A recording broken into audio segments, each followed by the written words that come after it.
আসসালামু আলাইকুম। এটিএন বাংলা সংবাদে সবাইকে স্বাগত জানাচ্ছি সীমা খান। শুরুতেই বিআরবি কেবল সংবাদ শিরোনাম।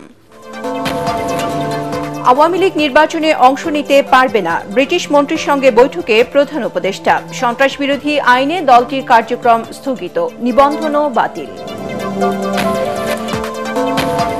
স্বাক্ষরিত জুলাই সনদ বাস্তবায়নে বিএনপি অঙ্গীকারাবদ্ধ, বললেন সালাউদ্দিন আহমদ। ধর্মের নামে একটি দল নির্বাচনী বৈতরণী পার হতে চায়। অন্তর্বর্তী সরকারের পক্ষে সুষ্ঠু নির্বাচন করা সম্ভব নয়, বলছে জামাত। ৩ উপদেষ্টার পদত্যাগ দাবি। জুলাই সনদের অস্পষ্টতা দূর করার আহ্বান এনসিপির। কম বেশি সব পক্ষকে খুশি করে জুলাই সনদের আদেশ জারি করেছে অন্তর্বর্তী সরকার, মন্তব্য রাজনৈতিক বিশ্লেষকদের।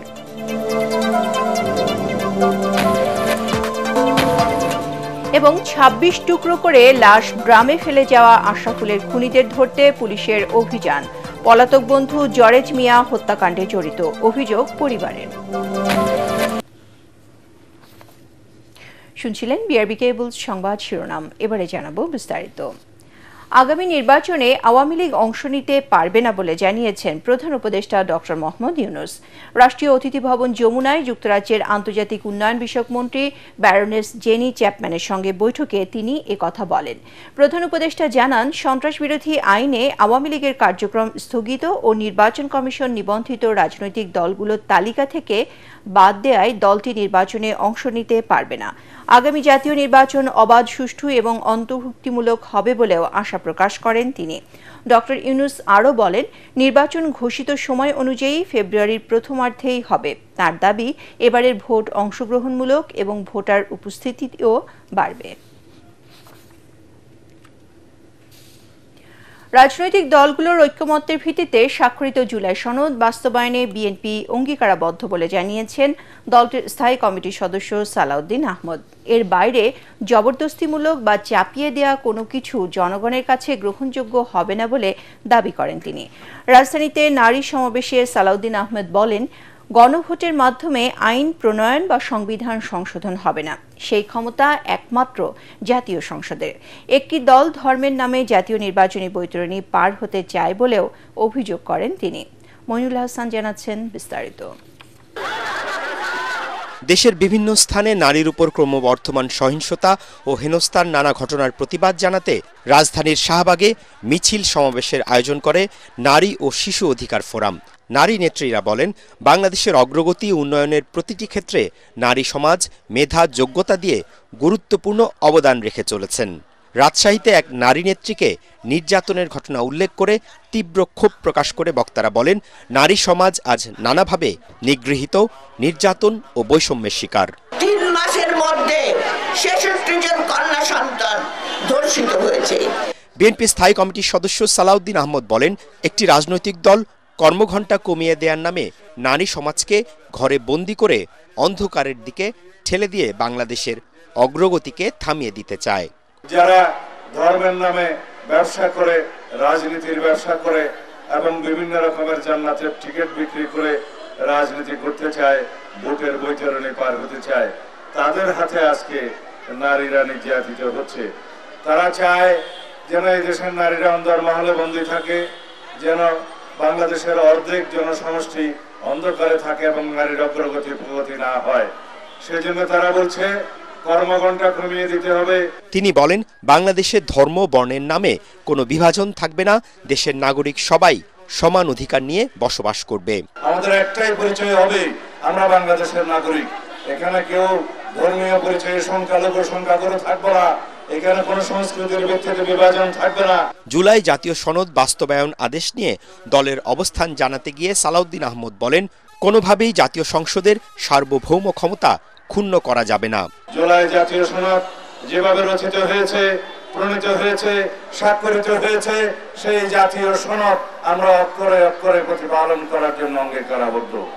এর বাইরে চাপিয়ে দেয়া, জবরদস্তিমূলক আর যে কোনো প্রস্তাব যদি দেয়া হয় সেটা জনগণ বিবেচনা করবে। তবে এটা আমাদের মনে রাখতে হবে, গণভোটের মধ্য দিয়ে আইন প্রণয়ন করা হয়ে যাবে না, গণভোটের মধ্য দিয়ে সংবিধান সংশোধন হয়ে যাবে না।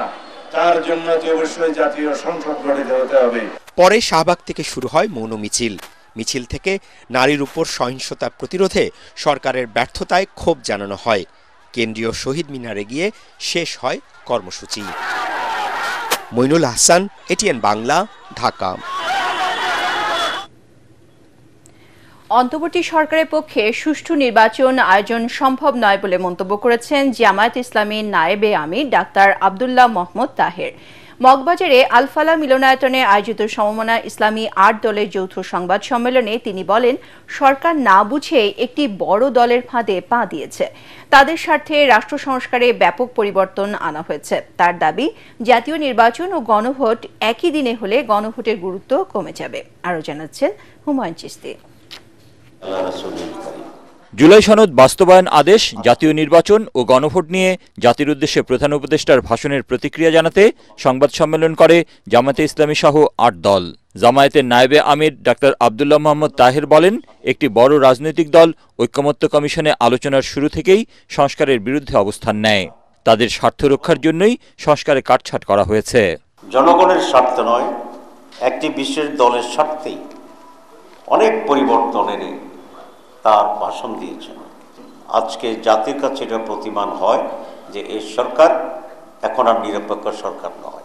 এই সরকার একটি দলের প্রতি অনুগত অথবা একটি দলের প্রতি দলকে ক্ষমতা আনার জন্যে জেনেতন একটি নির্বাচন আয়োজনের জন্যেই তাদের প্রচেষ্টা আছে বলে আমরা মনে করি। এই সরকারের অধীনেও কোনো সুষ্ঠু অবাধ নির্বাচন অনুষ্ঠান করা সম্ভব নয়। সংবাদ সম্মেলনে বলা হয়, নির্বাচনের আগে গণভোট হলে জনগণের রায় বিএনপির বিরুদ্ধে যাবে বলেই দলটি একই দিনে 2 ভোট আয়োজনের পক্ষে। গণভোটের 4টি প্রশ্ন নিয়ে জটিলতা তৈরি হবে বলে মন্তব্য করেন ডাক্তার তাহের। সংস্কার কমিশনের 1 প্যাকেজকে 4টা ভাগে ভাগ করে দেওয়া হয়েছে, আপনারা দেখেছেন। সেটি জনগণকে সিদ্ধান্ত নিতে অনেকটাই জটিলতার ভিতরে ফেলে দেবে। গণভোট যদি একই দিনে হয় তাহলে আমরা পরিষ্কার বলেছি যে সংস্কারের যে ইস্যুটি আছে না, সেটি সেদিন গুরুত্বহীন হয়ে যাবে। এই সরকার বুঝি হোক না বুঝি হোক, ইচ্ছাকৃতভাবে হোক অথবা ষড়যন্ত্রের শিকার হয়ে হোক, তারা একটি দলের সে ফাঁদে পা দিয়েছে এবং সংস্কারকে প্রায় গুরুত্বহীন করে ফেলেছে। গণভোটের দিন পরিবর্তন, 3 উপদেষ্টার অপসারণ সহ 3টি দাবি তুলে ধরা হয় সংবাদ সম্মেলনে। অনতি বিলম্বে আলাদাভাবে গণভোট করার তারিখ উনি ঘোষণা করবেন, এটা আমরা আশা করি। 2, কমপক্ষে 3 জন উপদেষ্টা আছে যারা ওনাকে মিসগাইড করতেছে, আমরা তাদের অপসারণ দাবি করছি। প্রশাসনের যে সমস্ত পরিবর্তন হচ্ছে সেখানে নিরপেক্ষ এবং বিশেষ করে সৎ এবং জবাবদিহির আওতায় থাকতে পারে এই মনোভাবের লোকদেরকেই নিয়োগ করতে হবে। 16 নভেম্বর 8 দলের বৈঠকের পর পরবর্তী কর্মসূচি ঠিক করা হবে বলে জানান জামায়াতের নায়েবে আমির। হুমায়ুন চিশতি, এটিএন বাংলা, ঢাকা। জুলাই সনদের অস্পষ্টতা দূর করতে সরকারের প্রতি আহ্বান জানিয়েছেন জাতীয় নাগরিক পার্টি এনসিপির সদস্য সচিব আক্তার হোসেন। সন্ধ্যায় বাংলা মোটরে দলটির কেন্দ্রীয় কার্যালয়ে সংবাদ সম্মেলনে তিনি একথা বলেন। এ সময় এনসিপির মুখ্য সমন্বয়ক নাসির উদ্দিন পাটোয়ারি অভিযোগ করেন, বিএনপির প্রেসক্রিপশনে জুলাই সনদের আদেশ রয়েছে। সংস্কার প্রক্রিয়া 2টি রাজনৈতিক দলের ভোট ব্যাংক বাড়ানোর প্রক্রিয়া বলেও মন্তব্য করেন তিনি। দলটির নেতারা বলেন, জনগণকে পাশ কাটিয়ে রাজনৈতিক দলগুলোকে খুশি করেছে সরকার। বিএনপি এবং জামায়াতের উপদেষ্টা রয়েছে, তাদের কথা মতো সরকার জনগণকে পাশ কাটিয়ে 72 সংবিধানের পথে হাঁটা শুরু করেছে। এই জন্য সরকার যখন ওই পথে হাঁটবো, আমরা সরকারকে ওই পথে হাঁটার জন্য আহ্বান জানাচ্ছি এবং আমরা রাজপথে আমাদের সভা সেমিনার থেকে সর্ব জায়গায় যে আমাদের উপস্থিতি বিরাজ করব, আমরা সেখানে একটা পথেই সরকারকে নিয়ে যাওয়ার চেষ্টা করব, যাতে জনগণ একটা ফেসিবাদী কায়দা থেকে বেরোয় নতুন একটি শাসনতান্ত্রিক কাঠামোতে যেতে পারে।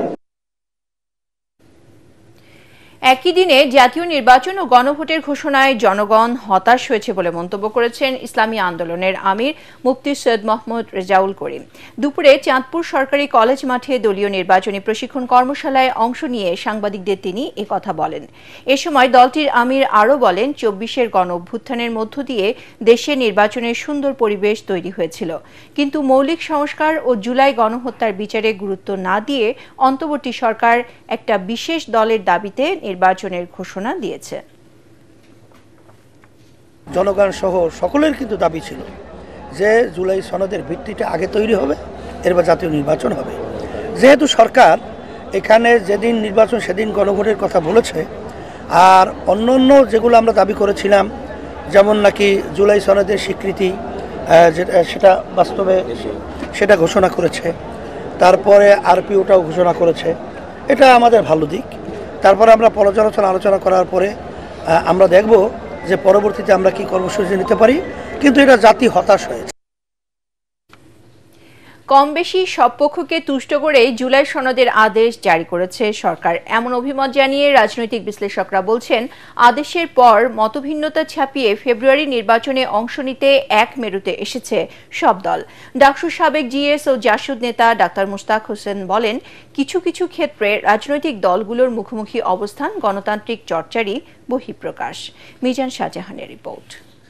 জাতীয় নির্বাচনের মতো গণভোটও ফেব্রুয়ারির প্রথমার্ধে একই দিনে অনুষ্ঠিত হবে। বৃহস্পতিবার জুলাই সনদের আদেশ জারি করেছেন রাষ্ট্রপতি মোহাম্মদ শাহাবুদ্দিন। এরপর জাতির উদ্দেশ্যে দেয়া ভাষণে রাজনৈতিক দলগুলোকে ঐক্যবদ্ধ থেকে নির্বাচনে অংশ নেওয়ার তাগিদ দিয়েছেন প্রধান উপদেষ্টা ডক্টর মোহাম্মদ ইউনূস। তবে জুলাই সনদ নিয়ে বিএনপি, জামাত ও এনসিপির প্রতিক্রিয়া দেখা যাচ্ছে, তারা পাল্টাপাল্টি অভিযোগ করছেন সরকারের দিকে। জামায়াত বলছে, প্রধান উপদেষ্টাকে মিসগাইড করেছেন ৩ উপদেষ্টা। বিএনপি আরও আগে কয়েকজন উপদেষ্টার ব্যাপারে আপত্তি দিয়েছেন প্রধান উপদেষ্টার কাছে।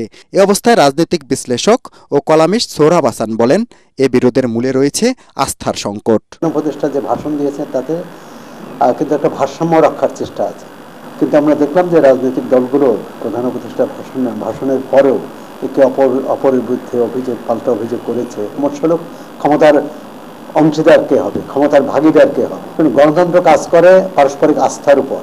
এই আস্থার সংকটের কারণেই কিন্তু এই পরিস্থিতি তৈরি হয়েছে। জাসদ নেতা ডাক্তার মুশতাক হোসেন বলেন, সব পক্ষ একমত হলে গণতন্ত্র হয় না। যেসব বিষয়ে ঐক্যমত্য হয়নি তা জুলাই সনদে আসা উচিত হয়নি বলে মনে করেন তিনি। ঐক্যমত যেটুকু সেটাই কিন্তু জুলাই সনদ হওয়া উচিত, এবং সেটা না হওয়া সেভাবে তারা সাজায়নি বলে আমরা স্বাক্ষর করিনি।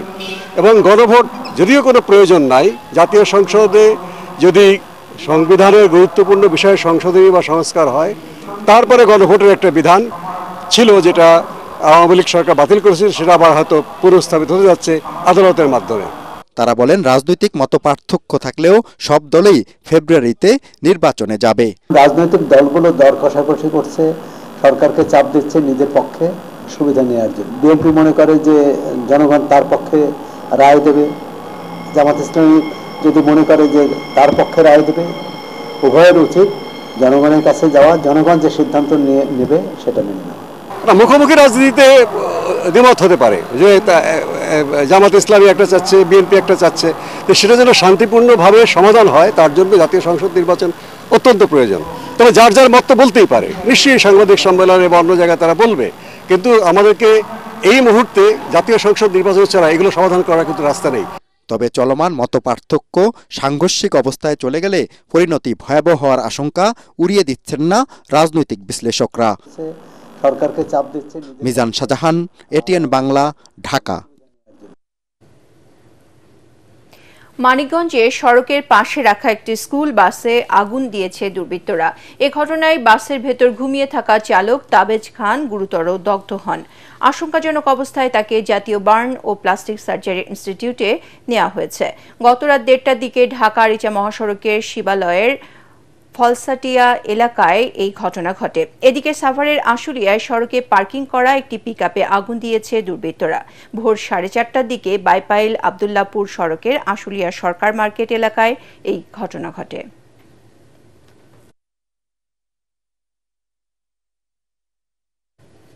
হত্যার পর লাশ ২৬ টুকরো করে হাইকোর্টের সামনে ড্রামে ফেলে যাওয়া আশরাফুলের খুনিদের ধরতে অভিযান চালাচ্ছে পুলিশ। এ ঘটনায় তার বন্ধু জরেজ মিয়া জড়িত বলে অভিযোগ করেছে তার পরিবার। তবে এখন পর্যন্ত জরেজ মিয়ার সন্ধান পায়নি আইনশৃঙ্খলা বাহিনী। বিস্তারিত জিএম তসলিমের রিপোর্টে। রংপুরের আশরাফুল বন্ধু জরেজ মিয়ার সঙ্গে পাওনা টাকা আদায় করতে ঢাকায় এসেছিল। অসুস্থ বাবাকে হাসপাতালে রেখে এলেও নিজের জীবন নিয়ে ফিরতে পারল না রংপুরে। বৃহস্পতিবার রাতে হাইকোর্টের সামনে ড্রামে আশরাফুলের ২৬ টুকরো লাশ উদ্ধার করা হয়। পরিবারের দাবি, এই হত্যাকাণ্ডে জরেজ মিয়া জড়িত। ৪ বোনের একমাত্র ভাই আশরাফুলকে হারিয়ে পাগলপ্রায় তার পরিবারের সদস্যরা। আশরাফুলের মরদেহ বুঝে নিতে ঢাকা মেডিকেলের মর্গে আসেন তারা।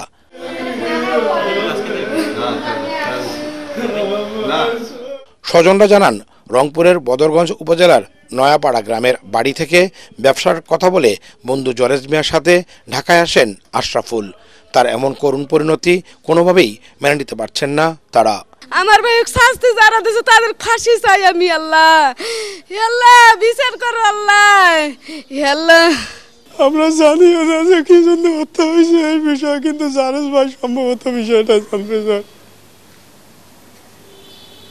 ঘটনার পর থেকেই পলাতক রয়েছে সন্দেহভাজন জরেজ মিয়া।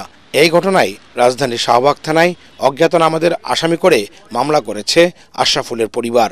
পুলিশ বলছে, হত্যার রহস্য উদ্ঘাটন ও আসামি গ্রেফতারের চেষ্টা চলছে। হাইকোর্টের যে সিসি ক্যামেরা ফুটেজগুলো আছে এগুলো পাই নাই, তো আজকে হয়তো পেয়ে যাব। তো এই প্রত্যেকটা সিসি ক্যামেরা ফুটেজ আমরা আসলে যাচাই বাছাই করলেই প্রকৃত রহস্য হয়তো উদ্ঘাটন হবে। অজ্ঞাতনামা ব্যক্তিদের বিরুদ্ধেই মূলত মামলা হয়েছে।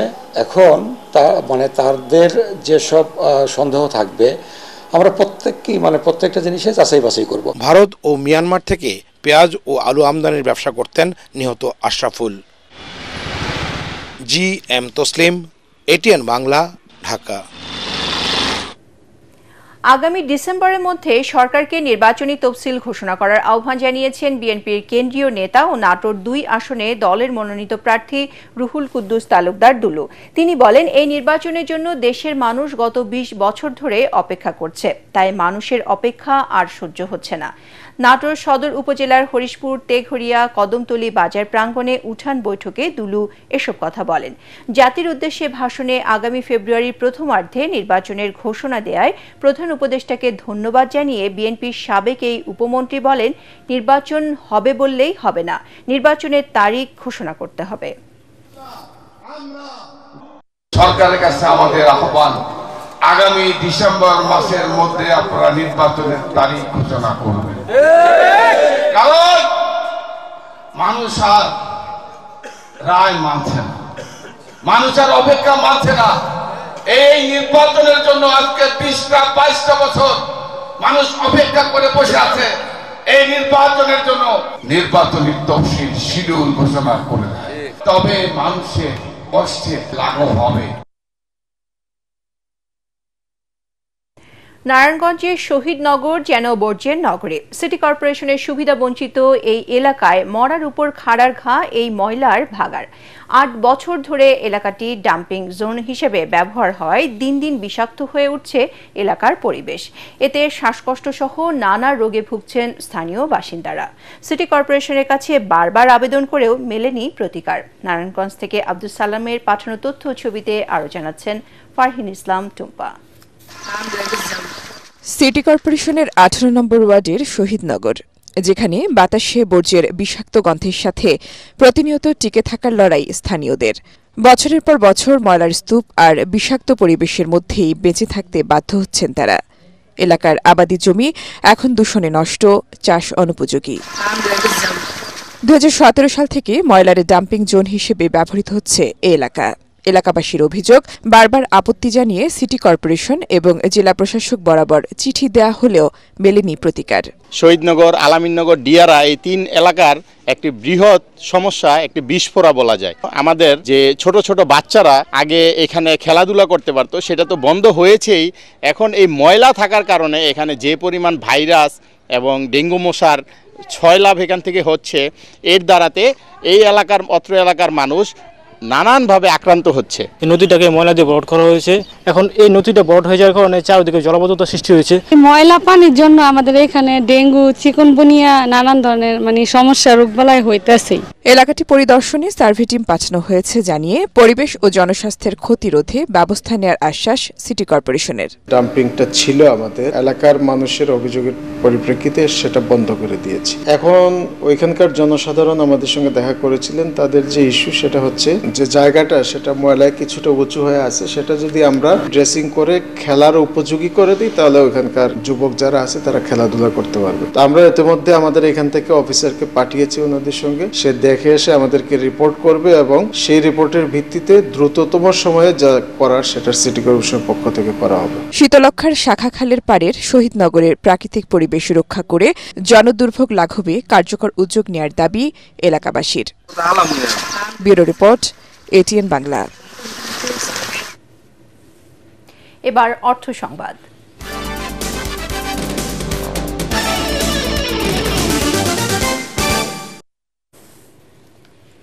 সপ্তাহের ব্যবধানে কেজিতে কাঁচামরিচের দাম বেড়েছে ৩০ থেকে ৪০ টাকা। পেঁয়াজের দাম কিছুটা কমলেও একদিনের ব্যবধানে সব ধরনের সবজির দাম বেড়েছে ২০ থেকে ৩০ টাকা। বিক্রেতারা আমদানি করার দোহাই দিলেও দাম বাড়ায় নিম্ন আয়ের মানুষের নাভিশ্বাস উঠেছে। রাজধানী বিভিন্ন কাঁচা বাজার ঘুরে আরো জানাচ্ছেন মুশফিকুর রহমান। সবজি ছে মুরগির দামে কম, সিম ১ কেজি ১৬০ টাকা, মুরগি ১৭০ টাকা, ৮৫ টাকা, তো মুরগির দাম কম না। সরেজমিনে এমন সমীকরণ মিলাতে গিয়ে দেখা যায় কাঁচা বাজারে দামের দাপট। সবজির ভরা মৌসুমে সব ধরনের কাঁচা সবজির দাম বেড়েছে ২০ থেকে ৩০ টাকা, তাও মাত্র একদিনের ব্যবধানে। গতকালকার তো আজ সব মালে কেজি ২০ টাকা ৩০ টাকা বাড়ছে। মাল ভাড়া কালকে আসা লেগা, কালকে অবরোধ গেল না লেগা, মানে মালের দাম অনেক বেশি। ফলে ব্যাগ ভর্তি বাজার করতে এসে দাম সাধ্যের বাইরে থাকায় অনেক ক্রেতাকে ফিরতে হচ্ছে খালি হাতে। কেউ বা বাজেট বাড়িয়ে কোনো মতে প্রয়োজনের চেয়ে কম পণ্য কিনে ফিরছেন ঘরে। ১,০০০ টাকা নিয়ে আসছি, ১৫০০ টাকা প্লাস হয়ে গেছে। খুবই কষ্ট ভাই, এটা অনেক কি বলবো, ১৫-২০ টাকা বেতন পাই আমরা, এই যে মানে না খাইয়া থাকার অবস্থা। ঋণের বাইরে হয়ে যায়, আশা করা যায় কিন্তু কেনা যায় না। সপ্তাহ জুড়েই বাজারে পেঁয়াজের ঝাঁজে দিশেহারা ক্রেতারা। শুক্রবার নামমাত্র দাম কমলেও তাতে সন্তুষ্ট না তারা। বিক্রেতারা বলছেন ভিন্ন কথা। খুবই প্রেসার হয়ে যাচ্ছে। ১ কেজি ১২০ টাকা, একসাথে ৫০ টাকা বাড়ছে। ৭০ টাকা করে আমরা কিনেছিলাম, কমছে ৫ টাকা। মানুষের যদি লাগে ৫ কেজি কিনে বসে ১০ কেজি কি ৭ কেজি মনে করেন, হয়তো বেশি খালি পারে, চাহিদা একটু বেড়ে যায়, হয়তো দাম একটু বেড়ে যায়। পেঁয়াজের যদি আমদানি হয় তাহলে তখন তো বাজার একটু কমবেই। আলোচনায় না থেকেও হঠাৎই বেড়েছে মরিচের ঝাল। পাইকারি বাজারেই কেজি প্রতি দাম বেড়েছে ৩০ থেকে ৪০ টাকা। এতে খুচরা বিক্রেতারাও পড়েছেন বিপাকে। গত সপ্তাহে বেচি ৭০-৮০, এই সপ্তাহ হয়েছে সর্বনিম্ন হয়েছে ১২০, আর একটু ১২টা হয়েছে ১৪০। ম্যাক্সিমাম 15 দিন লাগবে বাংলাদেশে মরিচটা যখন আমদানি হয়ে যাবে তখন দাম কমে যাবে। ভাই এক কাহিনী হইতেছে, আজকে ১০০ কালকে ২০০, আমগত নিয়ে ব্যস্ত হইব। আমরা কি করুম কোন সিন্ডিকেট করে এরা। এদিকে কিছুটা স্বস্তি ফিরেছে ব্রয়লার মুরগি এবং ডিমের বাজারে। মুশফিকুর রহমান, এটিএন বাংলা, ঢাকা। দেশের বোর্ড ইন্ডাস্ট্রিতে প্রথমবারের মতো বিজনেস কনফারেন্স আয়োজন করল আকিজ বশির গ্রুপের দুটি শীর্ষ ব্র্যান্ড আকিজ বোট ও আকিজ ডোর। নেপালের রাজধানী কাঠমান্ডুতে ইভলভ বিয়ন্ড বিজনেস কনফারেন্সে অংশ নেন প্রায় ৩৭০ জন ডিলার ও ব্যবসায়িক প্রতিনিধি। অনুষ্ঠানে আকিজ বশির গ্রুপের chief operating officer Khurshed Alam, accounts and finance director Zahid Hossain, head of sales Nazrul Islam, head of production Sheikh Zakaria Nasim উপস্থিত ছিলেন। কনফারেন্সে ভবিষ্যৎ পরিকল্পনা, ব্যবসায়িক কৌশল ও অংশীদারিত্ব জোরদারের বিষয়ে কথা বলেন অংশগ্রহণকারীরা। পাশাপাশি নতুন 3টি পণ্য সিনক্রো, ফাইবার সেম ও আলটিম্যান উন্মোচন করা হয়।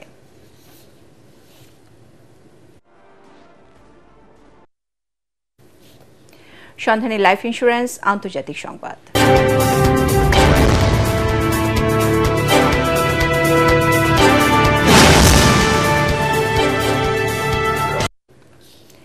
চীনের সাথে চলমান উত্তেজনার মধ্যেই তাইওয়ানের কাছে ৩৩ কোটি মার্কিন ডলার মূল্যের সামরিক যন্ত্রাংশ ও সরঞ্জাম বিক্রির অনুমোদন দিয়েছে যুক্তরাষ্ট্র।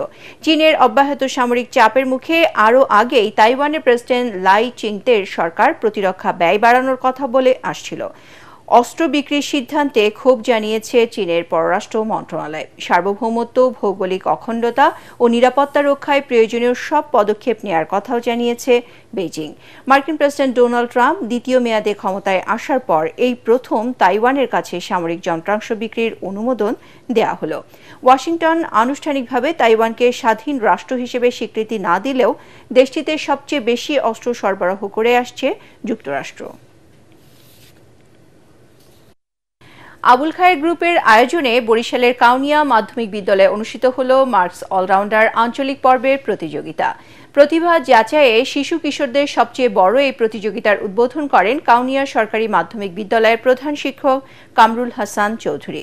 বরিশাল আঞ্চলিক পর্যায়ে প্রতিযোগিতায় প্রায় 1500 শিক্ষার্থী অংশ নেয়। জাতীয় পর্যায়ে সেরা 3 অলরাউন্ডারের প্রত্যেককে 15 লাখ টাকার শিক্ষাবৃত্তির পাশাপাশি বিভিন্ন পর্যায়ের বিজয়ীরা পাবেন সর্বমোট 1 কোটি টাকার অধিক উপহার ও বৃত্তি।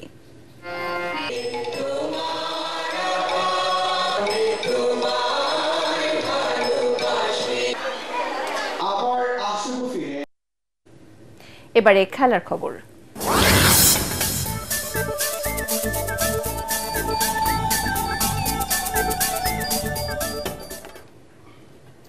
সিলেটে প্রথম টেস্টে আয়ারল্যান্ডকে ইনিংস ও 47 রানে হারিয়ে 2 ম্যাচ সিরিজে এগিয়ে গেল বাংলাদেশ। ম্যাচের চতুর্থ দিন 5 উইকেটে 86 রান নিয়ে খেলতে নেমে দ্বিতীয় ইনিংসে 254 রানে অল আউট হয় আইরিশরা। এর আগে প্রথম ইনিংসে তাদের রান ছিল 286। বাংলাদেশ 8 উইকেটে 587 রানে প্রথম ইনিংস ঘোষণা করে। রিপোর্ট এসএম আশরাফের। তৃতীয় দিনে আয়ারল্যান্ডের 86 রানে 5 উইকেট তুলে নিয়ে জয় হাতের নাগালে নিয়ে আসে বাংলাদেশ। চতুর্থ দিন টাইগারদের অপেক্ষা করতে হয় 41 ওভার। অবশেষে ম্যাকার্থিকে ফিরিয়ে শেষ হাসি স্বাগতিকদের। দিনের প্রথম উইকেটটিও তাইজুলের। দলীয় 116-তে হ্যামফ্রিজকে ফিরিয়ে জয়ের পথ সুগম করেন বাংলাদেশের এই স্পিনার। এরপর সপ্তম উইকেটে 66 রানের জুটিতে প্রতিরোধ অতিথিদের। অধিনায়ক বালবার্নিকে 182-তে আউট করে সেই প্রতিরোধ ভাঙেন হাসান মুরাদ।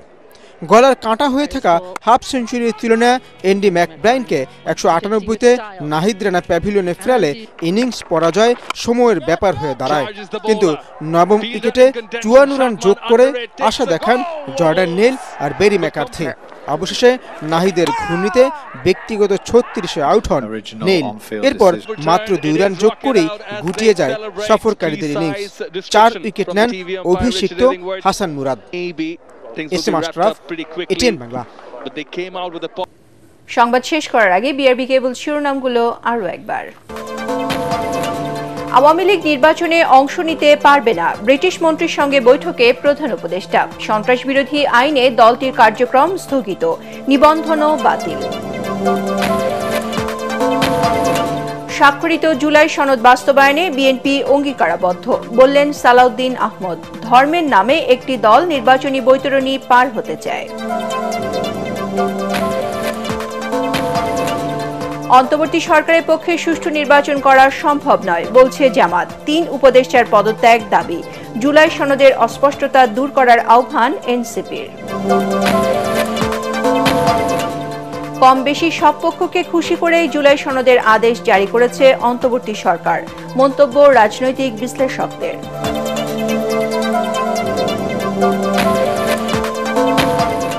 এবং 26 টুকরো করে লাশ গ্রামে ফেলে যাওয়া আশরাফুলের খুনিদের ধরতে পুলিশের অভিযান। পলাতক বন্ধু জরেজ মিয়া হত্যাকাণ্ডে জড়িত অভিযোগ পরিবারের। পরবর্তী সংবাদ দেখার আমন্ত্রণ জানিয়ে এখনকার মতো শেষ করছি। এটিএন বাংলা সংবাদ ইউটিউবে দেখতে ব্রাউজ করুন, youtube/ATN বাংলা নিউজ। ধন্যবাদ।